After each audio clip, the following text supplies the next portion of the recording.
السلام علیکم ورحمۃ اللہ وبرکاتہ۔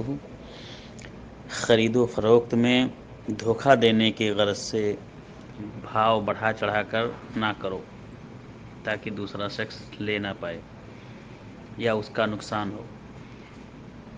یہ حدیث صحیح مسلم کی ہے، جس کے راوی ابو ہریرہ رضی اللہ تعالی عنہ ہیں، اور یہ ایک مشہور حدیث ہے۔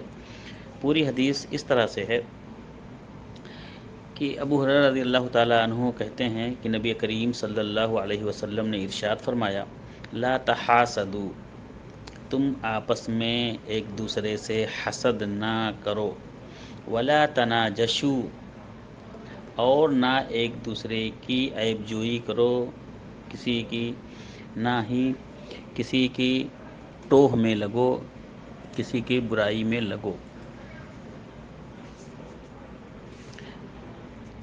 ولا تباغضوا، اور نہ آپس میں ایک دوسرے سے بغض رکھو۔ ولا تدابروا، اور نہ ہی ایک دوسرے کی پیٹھ پیچھے برائی بیان کرو۔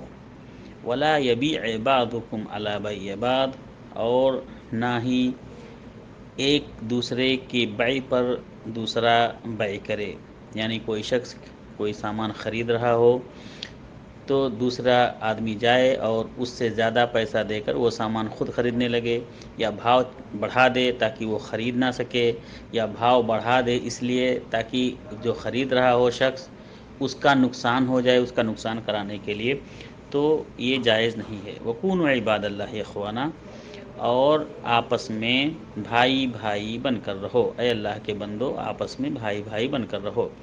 المسلم اخو المسلم، ایک مسلمان دوسرے مسلمان کا بھائی ہے۔ لا یظلمہ، تو اس کو چاہیے کہ اس پر وہ ظلم نہ کرے۔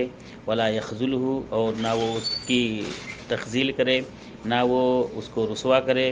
ولا یحقرہ، اور نہ ہی اس کو حقیر سمجھے۔ التقوی ہاہنا، اللہ کے رسول صلی اللہ علیہ وسلم نے فرمایا تقوی یہاں ہے۔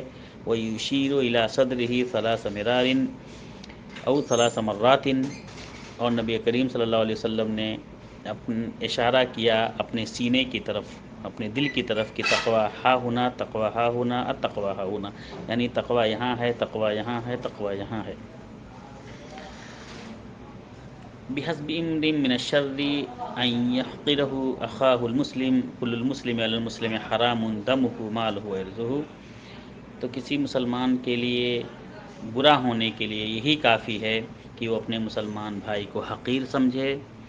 ہر مسلمان پر دوسرے مسلمان کے لیے اس کا خون، اس کا مال اور اس کی عزت حرام ہے، یعنی مسلمان کو جائز نہیں کہ کسی مسلمان کو قتل کرے، یا اس کے مال پر حملہ کرے، یا اس کی عزت پر حملہ کرے، یہ بالکل ہی درست نہیں ہے۔ السلام علیکم ورحمۃ اللہ وبرکاتہ۔